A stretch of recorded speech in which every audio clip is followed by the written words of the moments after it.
عزت کے بارے میں سنائی اس سے ایک اصولی بات معلوم ہوتی ہے کہ جو مقبولیت عوام سے اوپر کی طرف چلتی ہے وہ بے بنیاد عوام میں پھیل گئی، آگے خواص میں اس کا کوئی وجود نہیں، وہ عزت فرضی ہو چند دن کے بعد ظاہر ہو جاتی، اور جو خواص سے چلے عوام کی طرف آئے وہ حقیقی عزت ہوتی ہے۔ تو میں نے عرض کیا انبیاء علیہ السلام، اولیاء کرام، علماء ربانی اور صالح بندوں کی محبت، کوئی کارنامہ کر جانے والوں کی محبت جو رہتی دنیا تک قلوب میں باقی رہتی ہے، وہ حقیقی عزت ہے۔ اس کی بنیاد فردی نہیں ہوتی، آدمی کے خیال نہیں ہوتا، قلب کی گہرائی ہوتا ہے۔ آدمی یہ بھی چاہے کہ میں اپنے خیال سے یہ محبت نکال دوں، اس سے قدرت نہیں ہوتی، اس کا دل ملامت کرے گا کہ نہیں، تجھے محبت رکھنی پڑے گی کہ وہ بنیادوں پر قائم۔ حاصل ہے کہ عزت وہ ہے جو اللہ کی طرف سے چلے، مقبولیت عند اللہ، وہ عزت نہیں ہے کہ لوگوں کے تخیلات کے اوپر اس کی بنا یعنی بنیاد، کیونکہ خیال رات دن بدلنے والی چیز ہے۔ تو ایسی محبت و عزت جو کہ خالی ہو، اس کو ہم اپنی زندگی کا نصب العین بنائیں، یہ زندگی کی توہین ہے۔ زندگی امر واقعی اور نصب العین فرضی اور خیالی بنا رہے ہیں۔ زندگی کی بنیادیں اٹل کہ انسان ابدی ہے، اور عزت جو نصب العین ٹھہرا اس کی کوئی بنیاد نہیں کہ کل کو ہے پرسوں کو نہیں، یہ زندگی کی توہین کرنا ہے۔ اس لیے یہ بھی نصب العین نہیں بن سکتے، نہ دولت اور عزت دائمی مقصد زندگی بن سکتی ہے، نہ روٹی بن سکتی ہے۔ اس لیے یہ بھی نصب العین نہیں بن سکتی، تو نہ دولت اور دائمی عزت مقصد زندگی بن سکتی ہے، نہ روٹی بن سکتی ہے۔ اگر دنیا ہی تک زندگی محدود ہوتی تو چلو ہم یہی نصب العین قرار دے لیں، مگر مشکل یہ ہے کہ زندگی آگے جانے والی، یہ زندگی کا کروڑواں معمولی حصہ ہے، دائمی اور ابدی زندگی تو آگے ہے۔ اس واسطے کوئی اور نصب العین ہونا چاہیے، انسان کا عین۔ وہ نصب العین کیا ہے؟ ظاہر کوئی انسان تجویز نہیں کر سکتا، انسان بیچارہ محدود ہے، وہ اپنے حال کی بات دیکھے گا، اس کا ماحول ایک محدود ماحول ہے، اس کے اندر وہ گھرا ہوا ہے، وہیں کی سوچے گا تو انسان بیچارے کا تخیل ہی کیا، انسان بیچارے کا تخیل ہی کیا، اس کی عقل ہی کیا،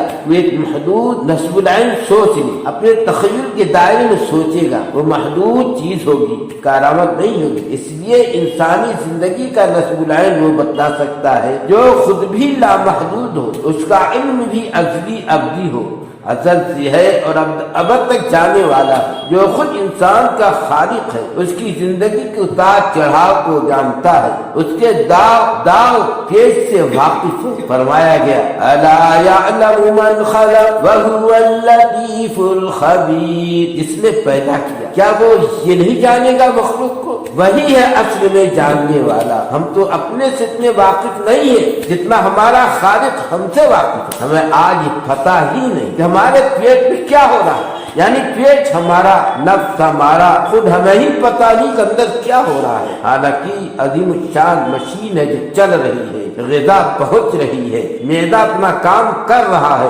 جگر، دل اور دماغ اپنا کام کر رہا ہے۔ جب آپ لقمہ کھاتے ہیں وہ معدے میں پہنچتا ہے، معدے اسے لے کر سفید حریرہ بنا دیتا ہے، اور کچھ فضلات ہیں جس کو عقلیوں کی طرف پھینک دیتا ہے، اس کا جوہر جگر کی طرف پھینک دیتا ہے۔ جگر کو کہتے ہیں یہ طباخ بدن ہے، بدن کا باورچی ہے، جگر اس حریرے کو پکاتا ہے۔ جب ہڈیاں پکتی ہے ایک حصہ اوپر جھاگ کی طرف ہوتا ہے، ایک حصہ تلچھٹ کی طرح ہوتا ہے، ایک حصہ بیچ میں ہوتا ہے، ایک حصہ وہ ہے جو جوہر بنتا ہے۔ وہ جو اوپر کا جھاگ کا حصہ ہے وہ بلغم ہے، جو نیچے تلچھٹ کا حصہ ہے وہ سودا ہے، جو بین ہے وہ صفرا ہے، اور ان تینوں چیزوں سے مل کر جو بین ہے وہ صفرا ہے، اور ان تینوں چیزوں سے مل کر جو جوہر بنتا ہے اسے خون کہتے ہیں۔ یہ چار خلطیں تیار ہوئی، جگر باریک رگوں کے ذریعے سے خون کو قلب کے اندر بھیجتا ہے۔ قلب کے بارے میں اتباع لکھتے ہیں کہ ایسا ہے جیسے چوکڑی ہوتی ہے کہ بیچ میں سے دبا ہوا، دونوں کنارے پھیلے ہوئے، جیسے اگالدان ہوتا ہے تو بیچ میں سے پتلا اور دونوں کنارے چوڑے، یہ قلب کی صورت ہے۔ اس کا ایک حصہ بطن عالی ہے، ایک حصہ بطن سافل ہے۔ یہ خون بدن سافل کے اندر پہنچتا ہے، قلب اس کو پھر اپنی حرارت سے پکاتا ہے، اس کے پکانے سے ایک لطیف بھاپ پیدا ہوتی ہے، وہ روح حیوانی کہلاتی ہے۔ اس روح کے اوپر پھر اوپر سے روح آتی ہے جس کو روح ربانی کہتے ہیں، اس سے انسان کے علم اور ادراک کا تعلق ہے۔ تو بدن کا حصہ نیچے ایک سواری ہے، اس پر روح حیوانی سوار ہے، پھر روح حیوانی ایک سواری ہے، اس پر روح ربانی سوار ہے۔ اس طرح سے یہ تین چیزیں ہیں جو مل کر سفر طے کر رہی ہیں۔ تو آپ نے اندازہ کیا کہ کس طرح غذائیں پہنچ رہی ہیں اور ہضم ہو رہی ہے، اس سے طرح طرح کی چیزیں بن رہی ہیں، لیکن انسان کو خود کو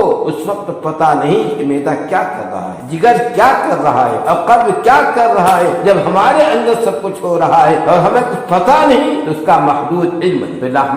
تو لامحدود زندگی کا نسب العین کیسے تجویز کرے گا؟ اگر تجویز کرے گا تو چند روزہ ہوگا، جیسے خود اس بیچارے کا علم چند روزہ ہے، اس واسطے ضروری ہے زندگی کا نسب العین تجویز کرنے والا وہ جو زندگی کا خالق ہے، وہ اس کے اول اور آخر سے واقف ہے، وہی نسب العین متعین بھی کر سکتا ہے۔